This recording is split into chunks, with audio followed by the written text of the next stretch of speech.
So, it's going to be really interesting when there's a lot of caveats.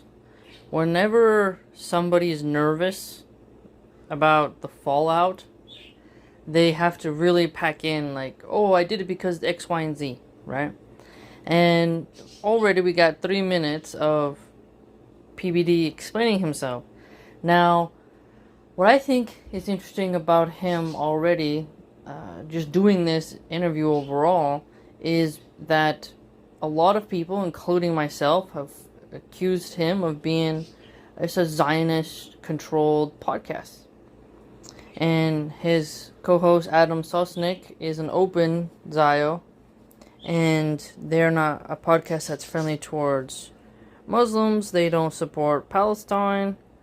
Vinny Oshana he has some interesting takes and he has some empathy for the children, but he doesn't like Muslims. And Nick is really open about the Jays, and Adam Sosnick, from my understanding, has had conversations with Nick, but the others, they seem a bit more corporate, a bit more toe the line. And, well, will Satan Yahoo like it that his pet that he was trying to make has spoken to someone who he doesn't like? Do you know what I mean?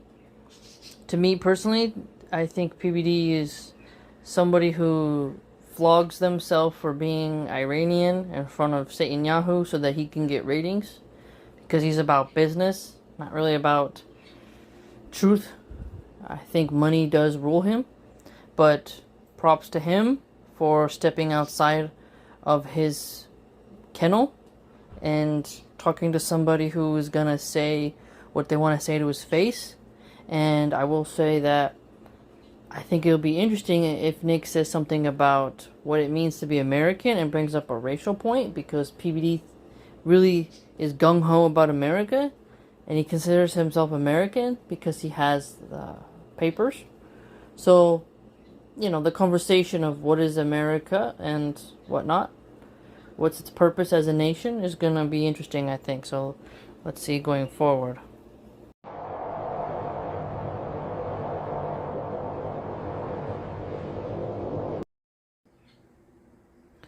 Now, I think it's interesting how he mentioned where he grew up. It was a baseball town.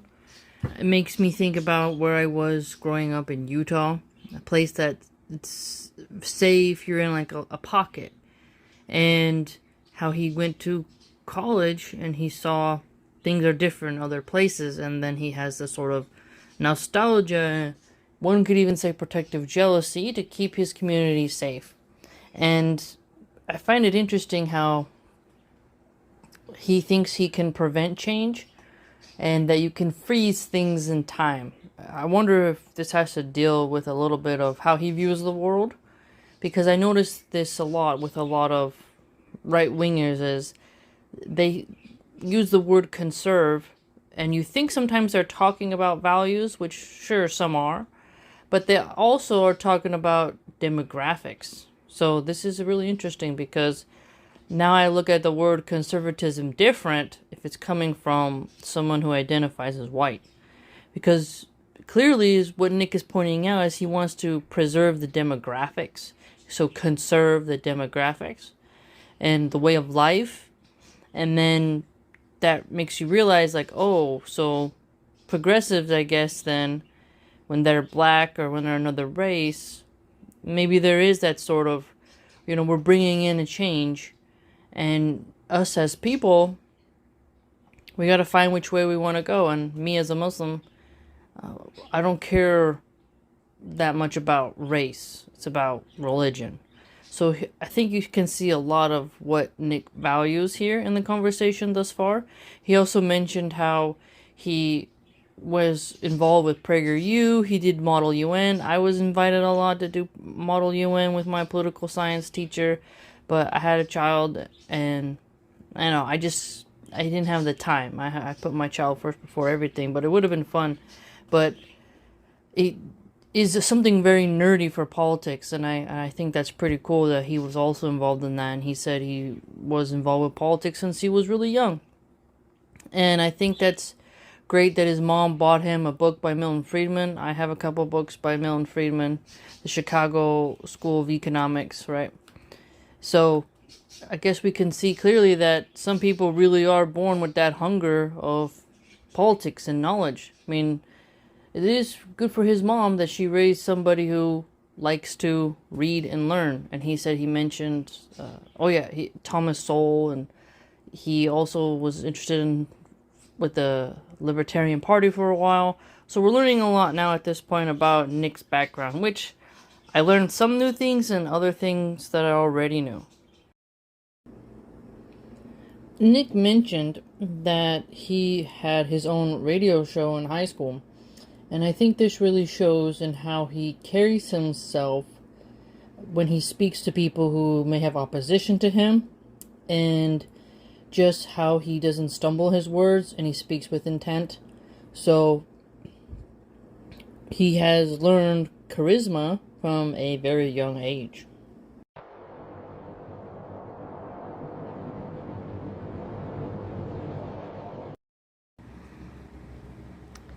Now, Nick mentioned here that he was a big fan of Ted Cruz. Now, that's quite intriguing because if you look at Ted Cruz today, he has almost really fallen so far from grace, and the fact that he's a huge Zionist shill and was once liked by someone like Nick, you can see his trajectory. And he also mentioned, Nick, that he liked Ron Paul. I noticed that a lot of young men really start out liking Ron Paul, and then they slowly sort of shift a different way. And Luke Rudkowski, you had a lot of these types of new media figures who are like not mainstream were really into Ron Paul. And what's fascinating as well, that didn't always transfer to the son Rand Paul. Nick mentions that it was Trump who red-pilled him in politics. And that's intense because he is not a fan of Trump today. So that clearly shows us that Trump's lost some of his diehard fans, and like a typical cliche cult member, sometimes those who remain are sycophants. I always think about Cat Turd, Looney Laura Loomer, and those types, how they're diehard Trump, they won't criticize him over anything, but you'll see people like the Hodge twins or Nick Fuentes who will push back and be more honest. And I think it's Anomaly has also mentioned things, although I don't think he was ever severe MAGA. But the point is that people like Tim Pool as well, he will really just lick the boots of Trump and won't have any pushback because he needs the MAGA money. And the fact that Nick decided, you know what, I'm going to stand on business, I'm going to keep my principles, and I'm not going to just parrot anything and everything Trump says, is commendable for him, because he could have lost a lot of money. It just also shows you the bond and trust he has with his audience. And so that is quite telling about who Trump is as a person, and how people who are more mature actually have the ability to criticize him and maybe even leave his political persuasion. Nick mentions how Trump red-pilled him on immigration. And when you look back in time, it's actually more disturbing, I'd argue, because he made that famous quote, "Oh, they're not sending their best, they're sending our orders," and, you know, it really was what the progressives said it was. That is, he was gonna be horrible on immigration. And I don't think a lot of Latinos realize that, because Latinos did vote for Trump, and then he gave them the ICE Gestapo deportation raids, and people realized, like, oh snap, when he first started running in 2016, he was telling us who he was. We didn't believe him. He gets in again, he amps it up, and the MAGA base goes insane and says, this is what I voted for, and they enjoy seeing the kids pulled apart, away from their parents, families destroyed, roofers, gardeners, dairy workers, meatpacking plants becoming destabilized. And it's really that cliche of hindsight is 2020, but damn. Looking back, I think I have learned myself that when a politician tells you stuff, we're so used to them lying and not delivering that, we have to think as well, what if they do deliver, and what does that look like?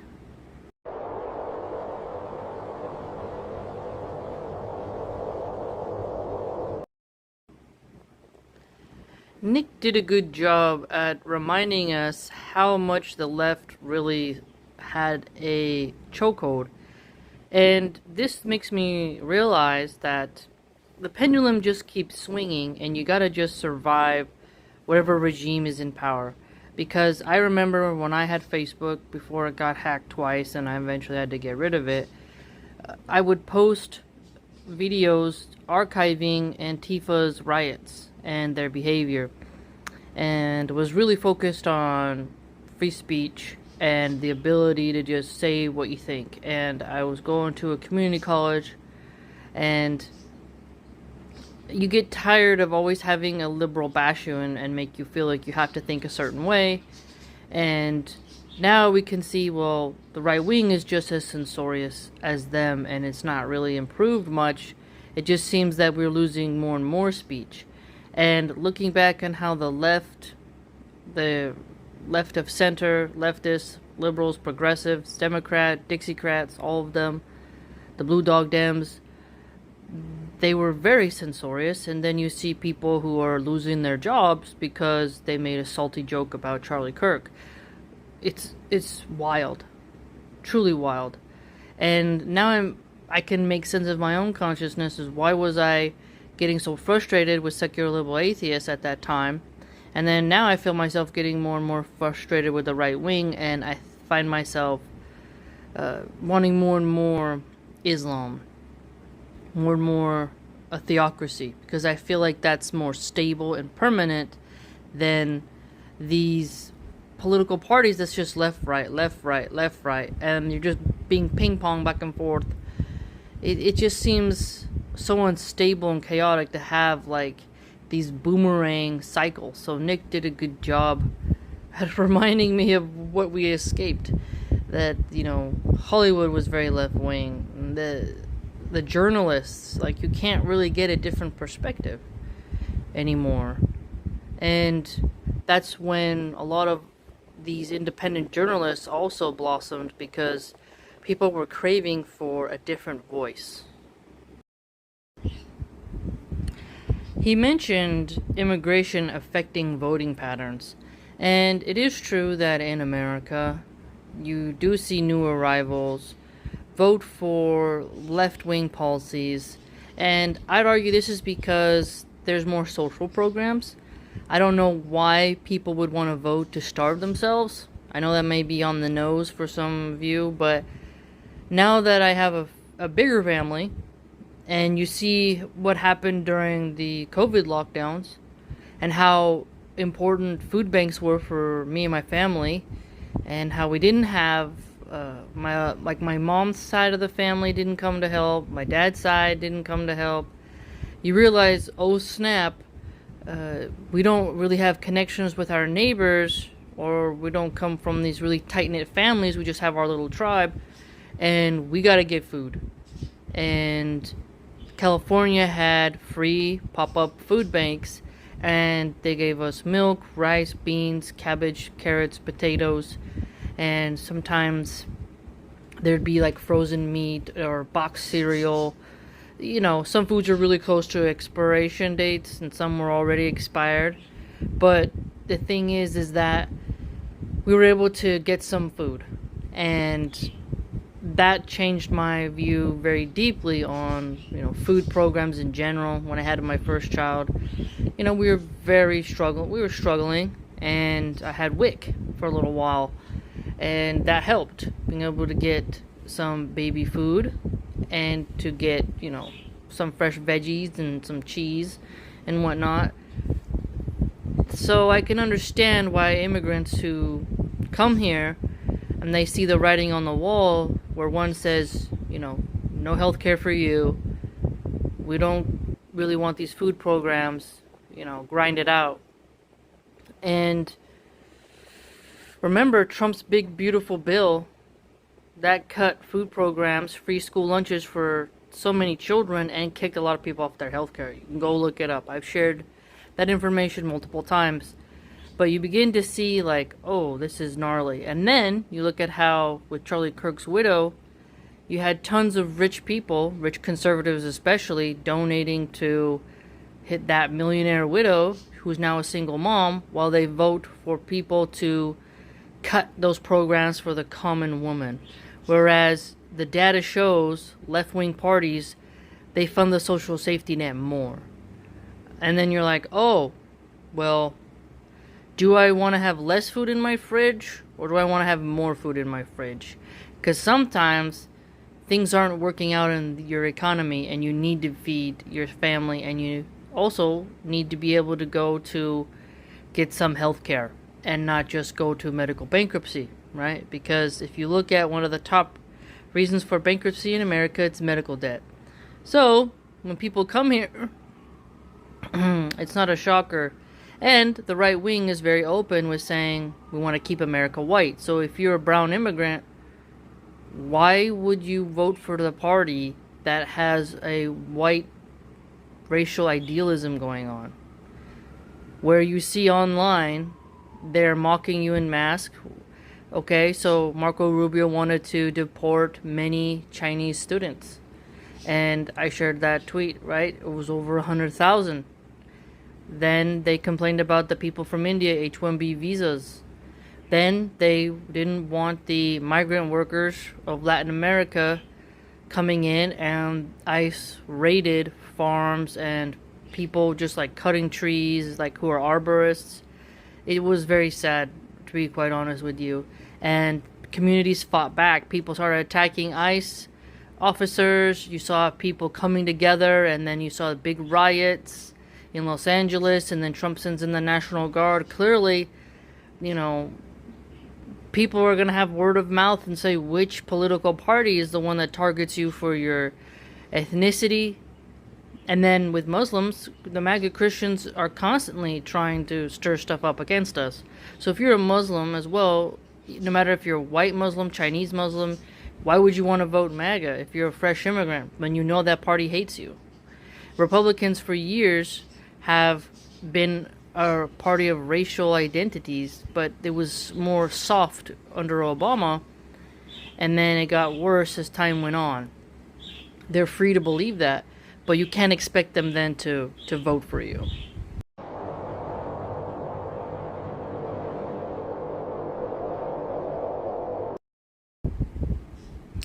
Nick had mentioned that he was looking at a map that would say to him, well, that had the data of if only white men voted, this is what the country would look like. And he also mentioned that immigrants don't assimilate, that he wants to secure the border from illegals so that they don't flip states, because how the census is recorded essentially, and how the census can get you more seats. Well, your state, your area, right?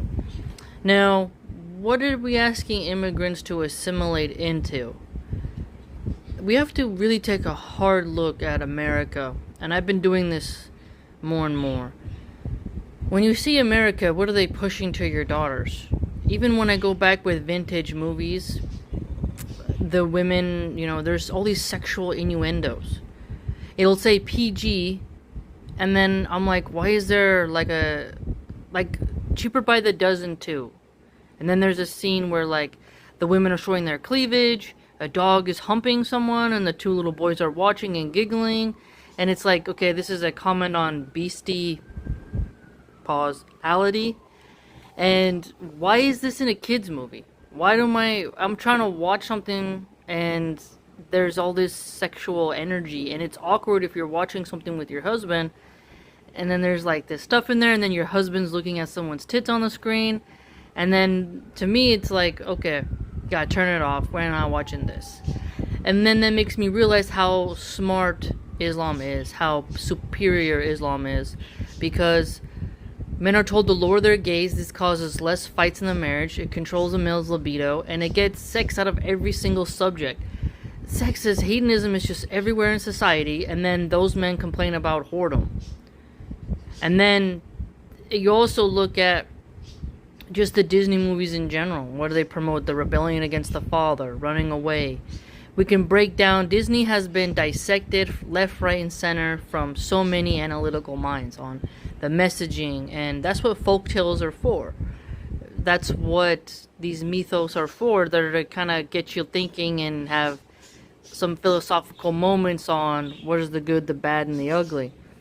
So assimilation is a very dense topic, because the colonists who came over and took Native Americans' lands did not assimilate. They conquered. So, I find this puzzling, and I remember Officer Tatum, Officer Tel Aviv, we should call him. There was a Native American who made a video on TikTok talking about stolen land, and I know that that's kind of a cliche at this point, but Officer Tatum Tel Aviv, he said conquered. And so I found that interesting, that now a lot of Magatardians openly admit that they didn't come to assimilate, they came to defeat. And you can look at throughout history, those who colonized, those who assimilated, and you can look at how America has a very unique experiment of how many cultures can we blend. And I can admit that I do like in California that I can go to a Chinese market, I can go to a Cuban bodega, I can go to a carniceria that's more Mexican, I can have all different kinds of food from around the world. It's not just all corporate slop, right? Because the more as I watch these travel vlog videos, you see these corporations in London, in Spain, and then you're like in Barcelona, and it's all the same. Paris, it's odd. Like the same corporations are just taking over. McDonald's is everywhere, and niche stuff is being eroded. And so you have assimilation can make you think of globalization. So we must be cautious. And if you think about when Italians came, yeah, they gave up Italian and then they only spoke English, and then their identity was erased, and then you had a whole generation of people who identified with the Sopranos, the Goodfellas, the Godfather, because they lost their Italian heritage, and so these movies were created for them as a cultural identifier. And then you see a big distinction between Italians born in Italy and Italians born on the East Coast. And my dad is from Jersey, so, and then I grew up partly in Philadelphia, and then you begin to see like, okay, there's a difference between American Italians and Italians from the south of Italy versus, up north. What does this mean? And then when I came to California, there was more northern Italians actually from Italy, and then you just kind of see that, yeah, we're the same ethnicity, but where we're born is different. And people like that these Italian restaurateurs didn't assimilate into American slop food, that they brought over their culinary recipes and traditions. So there's a big conversation to be had there, I'd argue. And Mexico has always contributed to America. You go back to countless movies, and you will see like, oh, let's run away to Mexico, run away to Tijuana. You just see the border playing a huge part in American cinema, especially in Western movies. Marlon Brando, John Wayne. You can go back and be like, wow, this is actually pretty intense. And so states are going to flip, and conservatives, they're not conserving much now. They are pushing alcohol. They say that they have Christian values, but their daughters are on birth control. They don't want their daughters to have children like 2022. Now it's like they're the same as the progressives, where it's wait till you're 35, wait till you're 33. Not that it's too late to have kids at that age, but it's, you're not going to have as many, whereas you go with like people who are more of the Amish style, they're like, okay, life is about X, Y, and Z. And then you see Turning Point USA doing women's leadership summits. They had a former porno chick on there named Nala who went viral, and they propped her up. They don't promote scholarly type women. They have influencers. Ali Buckley, they don't have actual women who have theology training. They're just popular. And then you begin to realize, okay, this is all insane. And then you see the conservative women of MAGA thirst trapping, MAGA girls in bikinis, and then you're just like, what? And then you see the trans Blair White pushing MAGA stuff, and then they're getting promoted. You see Milo, the gay dude, what is his name? Scott Pressler with the long hair gay dude, and then that Joy Manorino, Italian gay guy. And you're like, you guys aren't really conserving anything. For the longest time, I thought Michael Knowles was gay. I still think he's gay. But you're telling people to assimilate into what exactly? And the American right and left are not assimilated into each other. So there's a big conversation to be had. And I like asking immigrants, what do they think about America when they first arrive? And so many of them point out how many American women are whores. And they think of them as bitches. And you're like, what? And they're like, yeah, the way they dress, they like to drink, some pissing in the streets. And you look at their behavior outside of certain nightclubs, in the nightclubs, around bars, you begin to notice something like, oh, we have blinders on and we think we're so perfect, but when an immigrant comes in, they can see the problems, and then we tell them, shut up, if you don't like it here, leave, but they have something that they could also offer us. If you look at how Latinos care about their elders and don't shove them into old folks' home. When you tell someone assimilate, are you telling them to shove the granny in an old folks' home? Something to think about. So we have aspects of our culture that we should change. Now, some people complain that immigrants from India toss garbage in the street. Like, okay, yeah, that's a problem. They say because they don't have a sense of civic duty in India, because they just dump garbage everywhere. That's what they say, and that they do this in Canada and America, and you're like, all right, well, then that's up to us to make sure that we have, more public workers cleaning garbage up at the street and amp up our recycling. And eventually they'll assimilate and see that, you can't do garbage stuff like that. But at the same time, there are illegal dumping sites that are constantly occurring, and I don't think it's really an ethnicity issue, but an ignorance issue, and that can be fixed with education. So add some curriculum in the schools that mentions, the dangers of pollution, right? There's a lot of ways to fix that without blaming and scapegoating a particular demographic. See what I'm saying? Now here Nick gets into something quite interesting, which is the difference between libertarians and what he is now. He mentioned how libertarians really focus on you being an individual apart from the state, right? And rugged individualism is quite Americana. And Nick gets into how now he's more focused on identity and the politics of identity, because he feels that's more concrete. It's not general and quite particular. Now, this made me think about how in Islam, our identity is Muslim first.